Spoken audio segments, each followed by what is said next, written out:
पहलगाम में हुए आतंकी हमले का भारत ने मुंहतोड़ जवाब दे दिया है।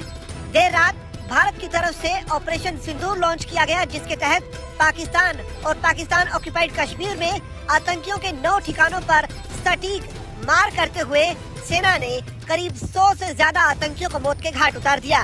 भारत का ये जवाब दिखाता है कि भारत ने भले ही ऑपरेशन करने में कुछ वक्त लिया हो, लेकिन इसे बड़ी ही संजीदगी से और बड़े सटीक अंदाज से अंजाम दिया।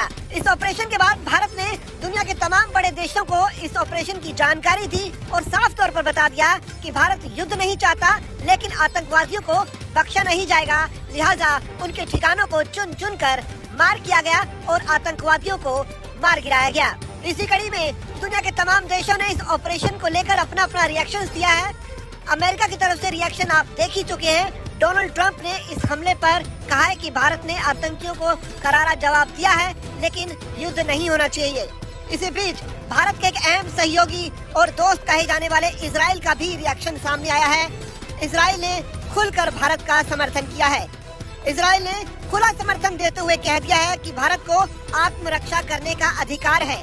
इजराइल के राजदूत रुवेन अजार ने ट्विटर पोस्ट में कहा कि भारत को अपनी आत्मरक्षा का पूरा अधिकार है और आतंकवादियों को ये समझना चाहिए कि उनके जघन्य अपराधों से बचने की कोई जगह नहीं है। उनका ये बयान पहलगाम अटैक के जवाब में भारत द्वारा शुरू किए गए ऑपरेशन सिंदूर के तुरंत बाद आया है। इसके अलावा भारत का एक अहम रणनीतिक साझेदार रूस का भी रिएक्शन सामने आया है। व्लादिमीर पुतिन ने कुछ दिन पहले ही भले ही प्रधानमंत्री मोदी से फोन कर अपने समर्थन का ऐलान किया था, उसके बाद ऑपरेशन सिंदूर के अंजाम देने के बाद अब रूस खुलकर भारत के साथ खड़ा हुआ नजर आ रहा है। रूस की तरफ से साफ तौर पर कह दिया गया है कि भारत के साथ रूस पूरी दृढ़ता के साथ खड़ा है और आतंकवादियों के खिलाफ भारत की हर कार्रवाई का वो खुलकर समर्थन करते हैं।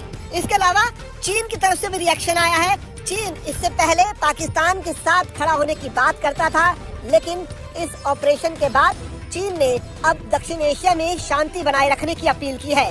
चीन ने इस बात को तो माना है कि भारत की तरफ से ऑपरेशन सिंदूर को अंजाम दिया गया और आतंकियों के 9 ठिकानों को खत्म किया गया, तबाह किया गया, लेकिन उन्होंने ये भी कहा है कि भारत को संयम बरतना चाहिए और शांति की तरफ आगे बढ़ना चाहिए। पाकिस्तान को भी शांत रहने की अपील की गई है। यानी कल तक चीन की तरफ से जो उकसावा पाकिस्तान को मिल रहा था, अब वो फिलहाल बंद हो गया है। हालांकि जब इस कार्रवाई को अंजाम दिया गया उस वक्त चीन की तरफ से कोई भी रिएक्शन सामने नहीं आया था, लेकिन अब चीन ने अपने रिएक्शन से साफ कर दिया है कि वो इस युद्ध से फिलहाल दूर ही रहना चाहता है और दोनों मुल्कों से शांति की अपील करता है।